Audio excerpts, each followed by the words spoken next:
हम परमेश्वर का धन्यवाद करते हैं कि एक बार फिर से हमें ये अवसर दे दिया है कि हम परमेश्वर के वचनों के प्रकाशन में और परमेश्वर के ज्ञान में बढ़ते चले जाएं। तो आइए एक वचन हम देखते हैं, नीति वचन उसका 24 अध्याय और 27 वचन पे अपना ध्यान हम लगाएंगे। यहाँ परमेश्वर का वचन कहता है, अपना बाहर का कामकाज ठीक करना और खेत का काम तैयार कर लेना, उसके बाद अपना घर बनाना। परमेश्वर का धन्यवाद हो। ये वचन हमें शिक्षा देता है कि अपना बाहर का कामकाज ठीक करना और खेत का काम तैयार कर लेना, उसके बाद अपना घर बनाना। बहुत गहरी शिक्षा इस वचन में राजा सुलेमान के द्वारा हमें देखने को और सुनने को मिलती है। बाहर का जो कामकाज है, आज तक जितने भी वचन जो लिखे गए हैं वो प्रतिमात्मक तरीके से लिखे गए हैं कि वह युगानुयुग वचन जो है हमारे आध्यात्मिक जीवन, हमारे भौतिक जीवन दोनों में ही काम आए। इस वचन में लिखा है कि पहले अपना बाहर का कामकाज ठीक करना। बाहर का कामकाज जो हमारा है वो इस संसार के काम के विषय में राजा सुलेमान नहीं कहता। ये जो हमारा बाहरी मनुष्यत्व है, जो जीवन शैली है जो हम इस संसार में जीते हैं, हमारा उठना बैठना चलना फिरना बातें करना, हम कहाँ किस सोसाइटी में बैठते हैं, हमारे जीने का ढंग कैसा है, ये हमारे बाहर के काम है। बाइबल में लिखा गया है, अब जो मसीह यीशु में है वह नई सृष्टि है, पुरानी बातें बीत गई, देखो सब कुछ नया हो गया है। और एक वचन कहता है कि तुम्हारे मन के नए हो जाने से तुम्हारा चाल चलन भी बदलता चला जाए। तो ये वचन हमें दिखाता है और समझाता है कि जब तक हमारा बाहर का कामकाज ठीक नहीं होगा तब तक खेत का काम तैयार नहीं हो सकता। खेत जो है वो हमारे हत्थे को दर्शाया गया है, हमारे मन को दर्शाया गया है।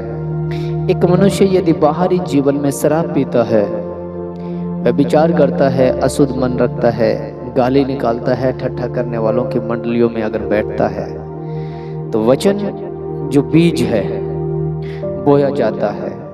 बाइबल में लिखा गया है, प्रभु यीशु मसीह ने एक दृष्टांत अपने चेलों को समझाया और उसमें कहा था कि एक बीज बोने वाला बीज बोने को निकला। कुछ बीज अच्छी भूमि पे गिरे तो वो फल लेकर के आए 100 गुना, 60 गुना, 1000 गुना।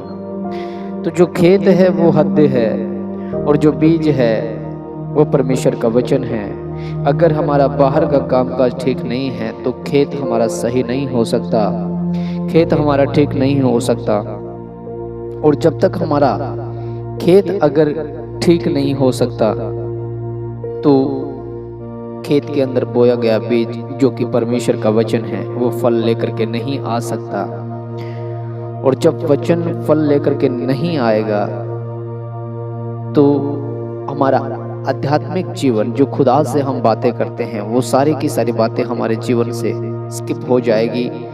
हमारा प्रार्थना करना, वचन सुनना, संगति में जाना सब बेकार हो जाएगा। लिखा गया है कि पहले अपने चाल चलन, उठना बैठना ये सही करो, उसके बाद में जो वचन आप सुनोगे उसके बाद अपना घर बनाना, तब आपका हृदय परमेश्वर का मंदिर बनेगा। उसके बाद आपको पाक पवित्र आत्मा का अभिषेक मस्सा आएगा। लिखा गया है कि प्योरिटी जो दी गई है, प्रथम स्थान जो दिया गया है, प्रभु यीशु मसीह ने आते ही सबसे पहले यही कहा, मन फिराओ स्वर्ग का राज्य निकट है। और यूहन्ना बपतिस्मादाता ने भी यही कहा, मन फिराओ स्वर्ग का राज्य निकट है। पतरस अपने प्रचार में प्रथम समय में जब वो प्रचार कर रहा था, प्रेरितों के काम 2 अध्याय और 37-38 वचन में तब लिखा गया है कि बहुतों के हृदय छिद गए और उन्होंने पतरस से कहा कि हे भाइयों, अब हम क्या करें? तो पतरस ने कहा, मन फिराओ। तो सबसे पहले जब तक हम पापों से मन नहीं फिराएंगे, हम अपने बुरे कर्मों से मन नहीं फिराएंगे, तब तक हमारा हृदय जो है वो बीज के लिए, वचन के लिए तैयार नहीं होगा। और जब तक बीज के लिए, वचन के लिए हमारा हृदय तैयार नहीं होगा, तब तक पवित्र आत्मा का हमारे हृदय में सिंहासन लगाना बहुत मुश्किल है।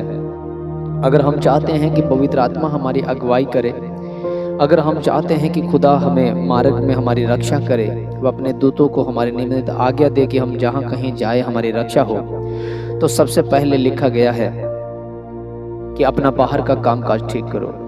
यदि आप संगति में जा रहे हैं तो आप परमेश्वर की संगति में जा रहे हैं। संगति का मतलब होता है संग प्लस गति।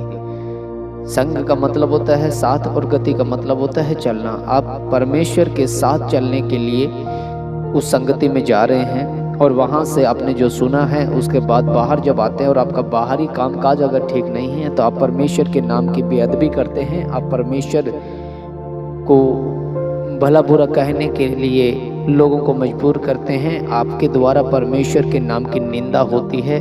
आप ठोकरों का कारण बनते हैं किसी के कि अगर ये लोग संगति में जाने के बाद में इनका जीवन ही ऐसा है तो बहुत से लोग जो है ठोकर खा जाते हैं।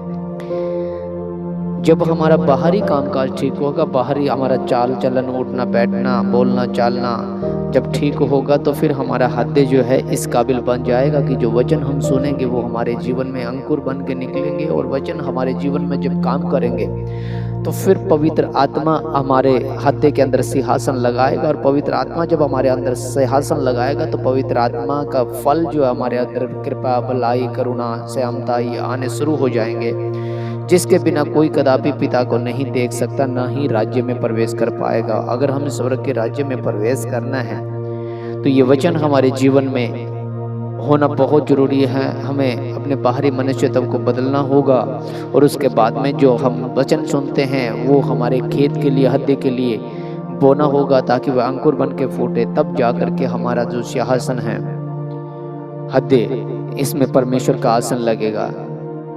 वचन में कहता है, परमेश्वर का वचन कहता है कि क्या तुम नहीं जानते तुम परमेश्वर का मंदिर हो और परमेश्वर का आत्मा तुम में वास करता है। जो परमेश्वर के मंदिर को नष्ट करेगा परमेश्वर उसे नष्ट करेगा। तो हमें अपना मनुष्यत्व जो बाहरी है उसे बदलना है और उसके वचनों को हमारे हृदय के अंदर बोना है ताकि वह अच्छे फल लेकर के आए, ताकि उसका आत्मा हमारे हृदय में सिंहासन लगा सके और हमारे जीवन में प्रथम स्थान खुदा को मिले ताकि हम उसके राज्य के मिरास हो सके। प्रभु आप सबको आशीष दें। जय मसीह की।